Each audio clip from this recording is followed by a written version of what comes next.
Donasi dakwah Yufid. Yuk berikan amal jariah terbaik Anda untuk dakwah dan pendidikan Islam.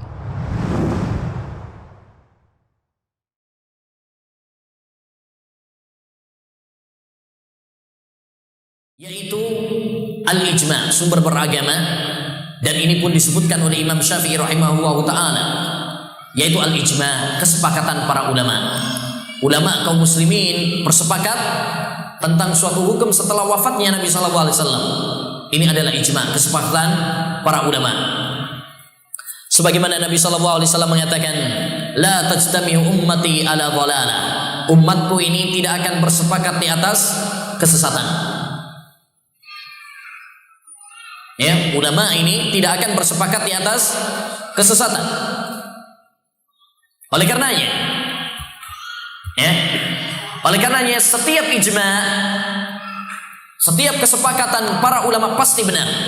Sebab setiap ijma' itu pasti berlandaskan Al-Quran dan hadis.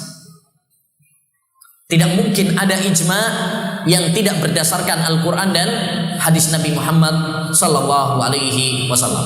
Baik. Mungkin timbul pertanyaan, jika pedoman Imam Syafi'i adalah Al-Quran dan hadis, sekarang semua kelompok pun mereka berpegang teguh dengan Al-Quran dan hadis. Sumber beragama mereka adalah Al-Quran dan hadis. Namun kenapa terjadi perselisihan paham antara satu dengan yang lain? Jawabannya, ayyuhal ikhwah, karena mereka melalaikan satu poin penting, yaitu pemahaman as-salafus salih, yaitu bagaimana cara memahami Al-Quran dan hadis itu. Dengan pemahaman siapakah Al-Quran dan hadis itu dipahami dengan benar? Ini yang banyak dilalaikan oleh kelompok-kelompok yang ada sekarang, sehingga yang terjadi adalah perbedaan, yang terjadi adalah perselisihan, yang terjadi adalah perseteruan, bahkan permusuhan, karena mereka tidak satu paham di dalam memahami Al-Quran dan hadis.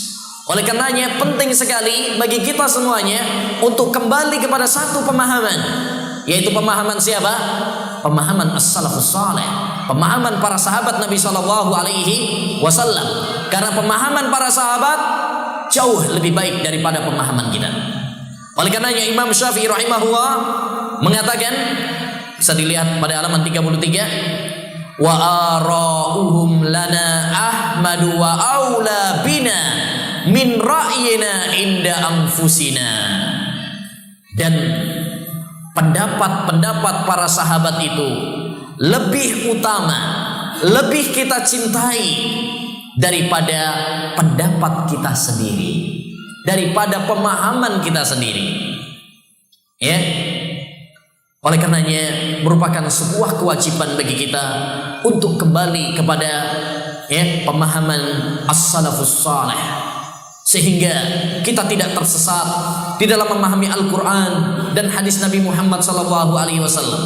Karena semua kelompok pada zaman kita sekarang, mereka berdalil dengan Al-Quran dan hadis, tapi pemahamannya yang keliru. Ahmadiyah yang mengatakan ada Nabi setelah Nabi Muhammad pun berdalil dengan Al-Quran. Ingkar sunnah pun berdalil dengan Al-Quran. Padahal pemahaman-pemahaman seperti itu adalah pemahaman yang batin.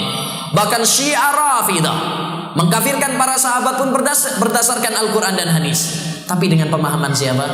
Pemahaman akal mereka, pemahaman tokoh mereka yang jauh lebih rusak daripada pemahaman yang lainnya. Baik. Oleh karenanya penting bagi kita untuk kembali kepada manhaj salafus salih, yang ini ayyuhal ikhwah dinasihatkan juga, dianjurkan juga oleh para ulama Syafi'iyah.